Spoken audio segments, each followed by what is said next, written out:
سنت ہمارے ایمان کا حصہ ہے.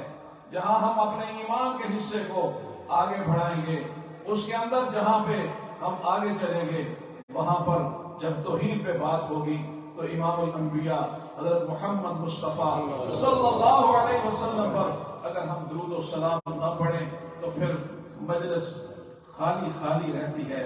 مجلس کا اختتام ہے تو پھر ان پہ درود و سلام بھی ہم پڑھ لیتے ہیں.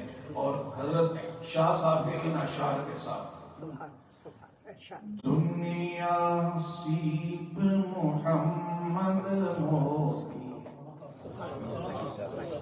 یہ ساری دنیا خالی سی اور اس میں موتی ہے تو آمنہ کا لال ہے. دنیا سیپ محمد موتی صلی اللہ علیہ وسلم، اس بن تجھ بن دنیا کیسی ہوتی صلی اللہ علیہ وسلم، اس بن تجھ بن دنیا کیسی ہوتی صلی اللہ علیہ وسلم. میں حیران تھا کہ درود تو آقا کو بھیج رہا ہوں.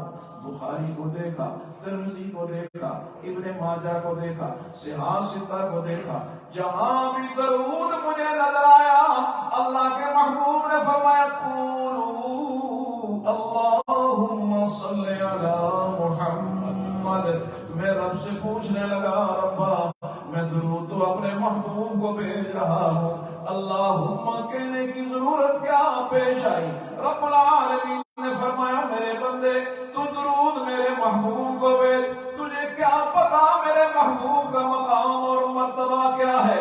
تو درود میرے محبوب کو بھیج. اللہم والا پتہ لکھ، اللہم والا پتہ لکھ. میں اس درود کو سجا کے، میں اس درود کو سوار کے آمنہ کے لال کو پیش کروں گا. دنیا سیپ محمد موتی صلی اللہ علیہ وسلم، اس بن دنیا کیسی ہوتی صلی اللہ علیہ وسلم.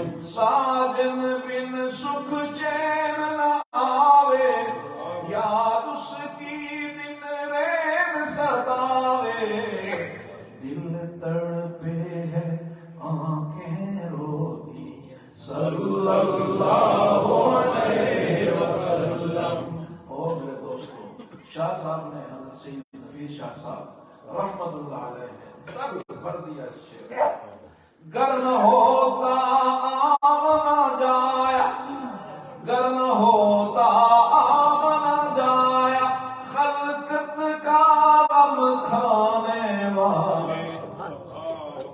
گر نہ ہوتا آمنہ جایا، خلقت کا غم کھانے والا. خلقت میٹھی نیند نہ سوتی ہے، خلقت میٹھی نیند نہ سوتی صلی اللہ علیہ وسلم. میرے بھائی آج تیری میری شکل مسخ نہیں ہو رہی، اس میں تیرا میرا کمال نہیں، میرے محبوب کے آنسوں کی لاج میرا رب رکھ رہا ہے. اگر میرے محبوب نبی، اگر میرے محبوب نبی کے آنسو نہ ہوتے، نہ جانے ہماری پیشانیوں پہ کیا کیا لکھا ہوتا. ہم کسی مجمع میں جانے کے قابل نہ ہوتے، ہم گھروں میں دبک کر زندگی گزارتے کہ ہماری پیشانیوں پہ کیا کیا تحریریں ہوتی. لیکن رب العالمین نے اپنے محبوب کی دعاؤں کے صدقے سے ستاری والی چادر ڈالے رکھی ہے. ستاری والی چادر ڈالے رکھی ہے، اور جس کے صدقے سے تجھے مجھے ستاری والی چادر ملی ہے، اس نبی معصوم پر کثرت سے درود و سلام پڑھا کر. میرے قابل احترام دوستو، کیونکہ نماز مغرب کا وقت ہو رہا ہے تو میں گزارش کر رہا تھا کہ اللہ کی توحید کے لیے روزانہ 100 مرتبہ لا الہ الا اللہ، اللہ کے قرب کے لیے استغفار، 200 مرتبہ، اور محبوب دو عالم صلی اللہ علیہ وسلم کے قرب کے لیے، شفاعت کے لیے درود پاک 200 مرتبہ۔ آسان سا ہے، گھر پہ بھی بچیاں سن رہی ہیں، جہاں جہاں سن رہے ہیں، اس کو اپنے گھروں میں راج کر دیں۔ ہر گھر کے اندر اگر یہ شروع ہو جائے گا، گھروں میں جھگڑے ختم ہو جائیں گے، گھروں میں امن آ جائے گا۔ اللہ وحدہ لا شریک ہمارے اس اجتماع کو قبول فرمائے، جمعیت علماء کی محنتوں، کوششوں، کاوشوں کو قبول و منظور فرمائے، اور اختصار کے ساتھ یہ بڑا پھیلا ہوا مضمون تھا، اسے بہت سمیٹ کر چند جملوں کے اندر پیش کیا۔ اللہ اس ساری محنت کو قبول فرمائے۔ وآخر دعوانا الحمدللہ رب العالمین۔